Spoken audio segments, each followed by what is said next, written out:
I was that close to writing 60 Minutes a letter informing them that I had found the cure on how to get off cocaine. And it was by doing heroin once a week. I go, if you do heroin on Monday morning, you're good. You won't touch cocaine all week. Tickets are on sale for KFC Radio Live. Click the link in the bio. Get yours. Come out and hang with the boys. So I tell you what, man.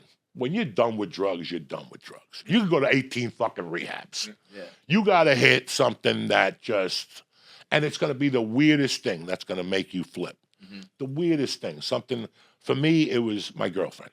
Now she's my wife. But at the time, she's from Tennessee. She's sweet. I made her smoke hash at the wedding. Besides that, she don't do any of that shit. She doesn't even know my world. But guess what? She accepted it.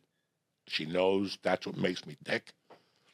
I didn't want to find her on the floor. I didn't want her to find me on the floor. Mm-hmm. There was a couple of reasons I didn't want to go out with coke. I didn't want her finding me on the floor, and I didn't want people going back to Joe Rogan going, "We told you." Yeah. Mm-hmm. We told you so. Right. With that belief that he had in me, I couldn't. I had all these people that trusted me, and here I am dicking around and shit. So was Spider-Man the movie where they had the meeting beforehand where they were like, "Joe, we know you like to have a good time," and you were like, "I thought no one knew." No. That was a movie called Boilermaker. Well, okay. That I did the table read for with the father from The Fighter. He lived in my neighborhood, that crazy fuck Jack. And he said, "You want to do this table read?" I did it. And then a year later, they contacted me like, "We got the movie, but it's low budget." I go ahead and they go, "Can we come in to go over the script?" And that's when they said that to me. And you thought you were like keeping it a good secret? I knew people knew, but I didn't know that it was becoming a problem. Right. Yeah. And I just was like, okay, I'm going to do it. The movie, I'll do the 3 weeks clean because it was 21-day shoot in a row. No days off. Yeah.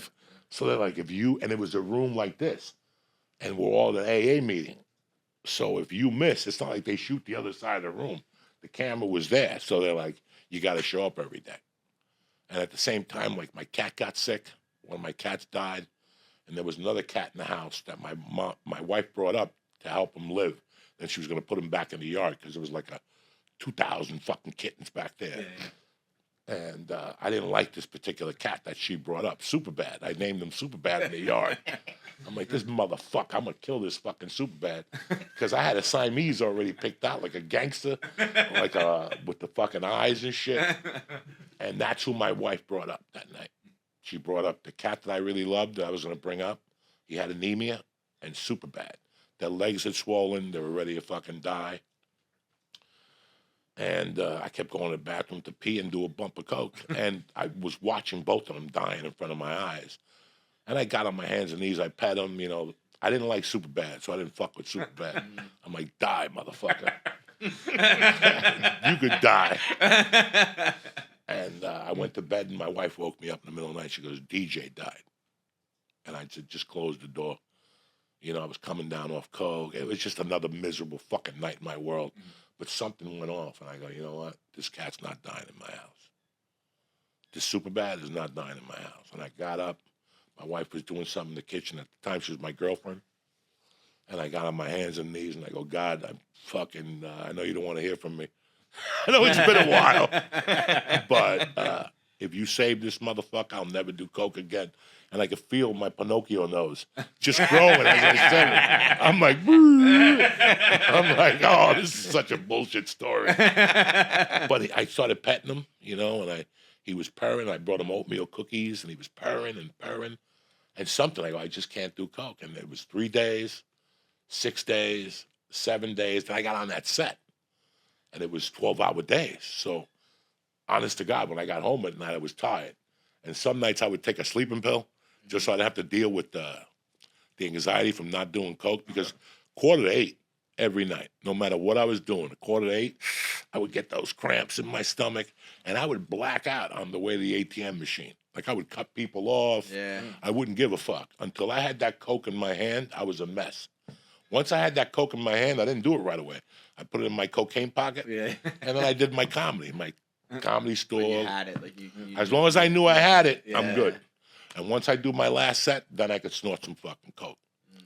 So when that fucking cat lived, like I stopped doing coke, and I'm like, so like That was it? That Like, was no it. relapses, no No nothing? relapse, nothing. That's great. Like 4 days later, I went and I bought a gram of Coke, and I went up to the Comedy Store because a friend of mine died, and there was a wake for her, like a gathering, not a wake. Mhm. And I had some incident happen up there, and I got so hot that I gave the Coke away. And I just went home, and I'm like, wow, for me to give Coke away? Yeah, Holy turned the corner. fuck! Joey Diaz did not give Coke. No, like I was at home going, I don't know if I should have gave it away. Maybe I should call him up. stupid. I That was need stupid. this, yeah. Yeah. And then it just turned into 30 days. And I'm like, why Yeah. go back? And then it was 60 days. And it was 90 days. I didn't tell nobody. I didn't tell Rogan. I didn't tell anybody. I didn't tell anybody for about 6 months. Was this when were you doing heroin at the time? I had done some heroin that summer. Just little lines, no shooting or Was smoking. that was that a joke or did you write it in jest or was it a serious article, letter you sent to 60 Minutes where you're like, hey? I was that close to writing the 60. That's my show, by the way. I was that close to writing 60 Minutes a letter informing them that I had found the cure on how to get off cocaine.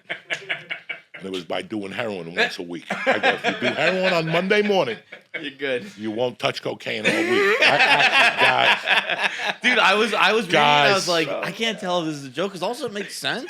Right. guys, when you're out there, okay? You know, at least I caught it now. Let me and get it out. I'm a big man who admit it now. You know what I'm saying? Most people would say, well, we won't put that in the book. But I was to that point in my life that I was like, I'm on to something. With me, it was like, yeah, I lived in a house where I saw drugs. So I had already a premonition that I'm going to smoke pot. Yeah. That's already established. I don't like booze, right? Even though my mom had a bar, I fucking hate booze. You don't drink at all? I hate what people look like when they drink. It drives me fucking crazy. And then Coke, I thought I'd never do. When my first 3 years of smoking pot, nobody knew. I was that much of a Catholic nerd that nobody knew. I had Visine, cologne. I would make sure my mom wasn't going to be around for 10 hours because I did not want to get confronted by her for reefer. And I knew she smoked, but something about it just, I couldn't have my mom know I smoked, you know, and she didn't know. And when she died, she didn't know. I didn't want people. I didn't want to fucking do Coke. The first time I put a line in my nose, I was done. Yeah. And it was a week before my mother died.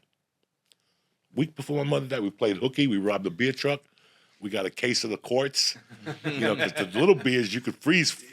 But quarts, you got to put them in a tub with ice and shit. And we were making like vodka and peppermint schnapps, and we were sprinkling the Coke on top. Again, who really? does this shit? Stupid people do this shit. Right In, Garnish the rim with a little cocaine. in a little Colombian white. 1979, we're already making, and we put them in the freezer like idiots. Guys, come on.